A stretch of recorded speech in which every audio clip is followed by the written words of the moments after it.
वृंदावन बांके बिहारी जी के दर्शन के लिए आया और सुना था कि वृंदावन में जो संत यहाँ बसे हैं उनके दिल में राष्ट्र के लिए एक बड़ी ऊर्जा है। तो मैंने सोचा कि जब मैं आया हूँ तो मैं संतों के दर्शन करूं, संतों से वार्तालाप करूं, मिलूं और आने वाले दिनों में विधर्मियों के द्वारा हमारी सनातन परंपराओं पर जो वज्रघात हो रहा है, इस मामले में संत समाज की सोच क्या है, ये ज्ञान लेने के लिए मैं भैया जी महाराज के पास आया। भैया जी महाराज ने मेरी बात को अनुमोदन दिया और आज आनंद आश्रम में एक मिलन समारंभ जैसा संतों के साथ रखा है। इसलिए मैं भैया जी महाराज के यहाँ के जो संत अब आ रहे हैं उस सबका बहुत बहुत ऋणी हूँ। धन्यवाद।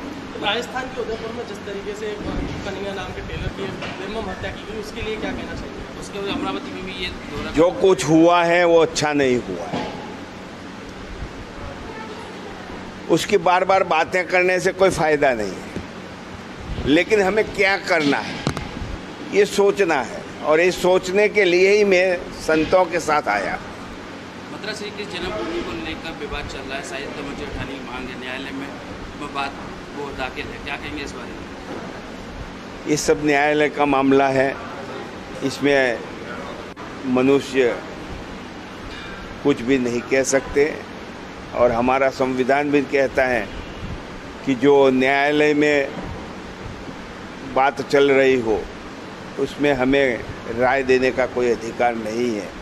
इसलिए इस मामले में मैं कुछ कह नहीं सकता। अभी वृंदावन में संत धर्मेश्वर जी को धमकी भरा फोन आया था जिसमें उन्होंने कहा था कि आपको भी जान से मार देंगे और पीएम मोदी और अमित शाह गृह मंत्री को मार देंगे। अलकायदा के सदस्य बताते हैं, क्या कहेंगे इस बारे में? लगातार तो धमकी मिल रही है। देखो, धमकी देना ये पामरों का काम है। ये विधर्मी लोग हिंदुओं को पामर कहते हैं, लेकिन पामर वही है। अकेले इंसान पर वार करना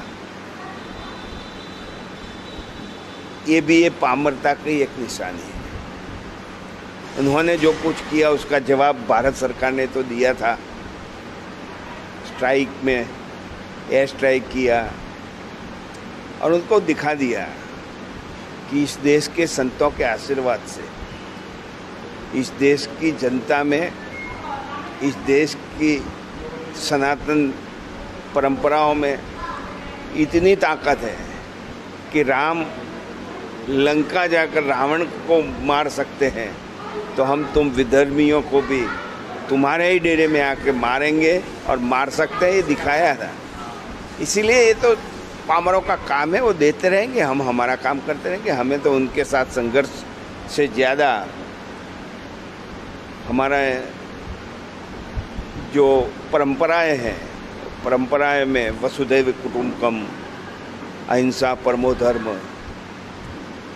ये परंपराओं को हम छोड़ना नहीं चाहते। लेकिन हमारे परशुराम जी ने भी कहा है कि यदि हमारे पर कोई वार करता है तो उसको हम स्वीकार नहीं कर पाएंगे। वक्त आने पर उसको भी जवाब दे देने का, और जो परशुराम जी ने किया है वही हम करके दिखा रहे हैं। और